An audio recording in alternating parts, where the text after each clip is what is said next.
ஒரு பையன் உங்க லவ் பண்ணும்போது என்னென்ன ஸ்டேஜஸ் எல்லாம் கிராஸ் பண்ணணும்னு எப்பவாவது யோசிச்சிருக்கீங்களா கேர்ள்ஸ்? ஒரு ஃபேமஸான பயாலஜிக்கல் ஆந்த்ரோபாலஜிஸ்ட் மென்னோட லவ் எவ்வளவு அழகா 3 டிஃபரெண்ட் ஸ்டேஜஸா பிரிச்சிருக்காங்கன்னு தெரியுமா?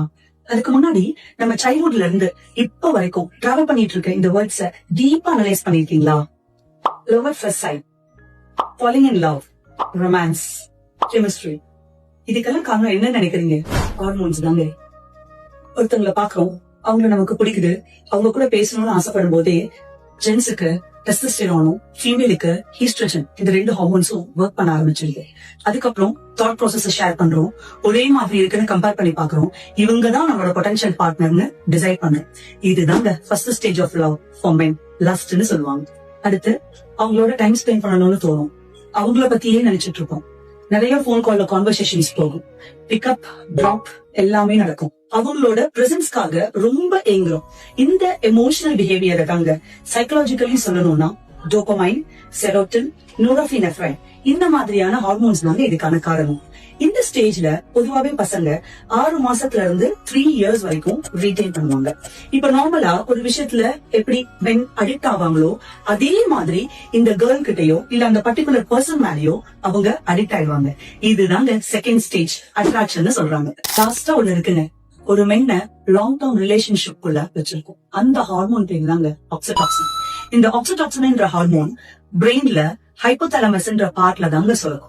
இந்த ஹார்மோன்ஸ் என்ன பண்ணும் அப்படின்னா உங்களோட பிளட் செல்ஸ் மூலியமா இவங்கதான் உங்களோட கேர்ள், இவங்கதான் உங்களோட பர்சன் அப்படின்றத அழகா பிளட் மூலியமா டிரான்ஸ்ஃபர் பண்ணி உங்களோட ஆர்கன்ஸ், மசில்ஸ், டிஷ்யூஸ் எல்லாத்துலயும் கொண்டு போய் செட்டில் பண்ணி ஒரு சென்ஸ் ஆஃப் அட்டாச்மெண்ட் அந்த பர்டிகுலர் பர்சன் கூட ஏற்படுத்திடும்.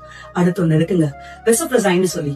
இதுதான் உங்களோட பார்ட்னரை பத்திரமா பாத்துக்கணும், அவங்களுக்கு எதுவும் நடந்துடக்கூடாது அப்படின்னு அவங்கள ப்ரொடெக்ட் பண்றதுக்கு உங்களை இன்டியூஸ் பண்ணும். நெக்ஸ்ட் உங்களுக்குன்னு ஒரு டெரிட்டரிய ஃபார்ம் பண்ணிக்கிறீங்க. இந்த ஸ்டேஜ்ல ஒரு மென் 4 இயர்ஸ்க்கு மேலதாங்க ரீட்டைன் ஆக ஆரம்பிப்பாங்க. இதுதாங்க third stage of love for men, attachment சொல்றது. இந்த அட்டாச்மெண்ட் ஸ்டேஜ அட்டைன் பண்ண ஒரு பையனால ஈஸியா ஒரு பிரேக்கப்ப கிராஸ் பண்ண முடியாது. ஒரு பொண்ணு கிட்ட இருந்து ஈஸியா அவங்களோட டிட்டாச்மெண்ட்டா பண்ணிக்க முடியாது. இதுக்கும் ஹார்மோன்ஸ் தாங்க காரணம். சோ நீங்க ஒரு ரிலேஷன்ஷிப்ல இருந்தாலும் சரி, இல்ல ஒரு ரிலேஷன்ஷிப்குள்ள கமிட் ஆக போறீங்கனாலும் சரி, தயவு செஞ்சு புரிஞ்சுக்கோங்க, ஒரு மென்னோட லவ் அட்டாச்மெண்ட் ஸ்டேஜ் போறதுக்கு அட்லீஸ்ட் 4 இயர்ஸ் ஆகுது ஆகுங்க. அந்த டைம் பீரியட புரிஞ்சு உங்க ரிலேஷன்ஷிப்பை டெவலப் பண்ணுங்க. கேர்ள்ஸ்க்கான ஒரு குயிக் டிப், நீங்க என்னைக்குமே பசங்களை உங்க பின்னாடி அலைய விடாதீங்க. ஒரு செக்யூரான மென் என்னைக்குமே உங்க பின்னாடி அலைய மாட்டாரு. அவரோட இன்ட்ரெஸ்ட் அவங்க கிட்ட காட்டுவாரு. நீங்க கிடைக்கிறதுக்கு ரொம்ப கஷ்டம்னு எப்ப அவர் ஃபீல் பண்றாரோ உங்களை விட்டு அவர் மூவ் ஆன் பண்ணி போயிடுவாரு.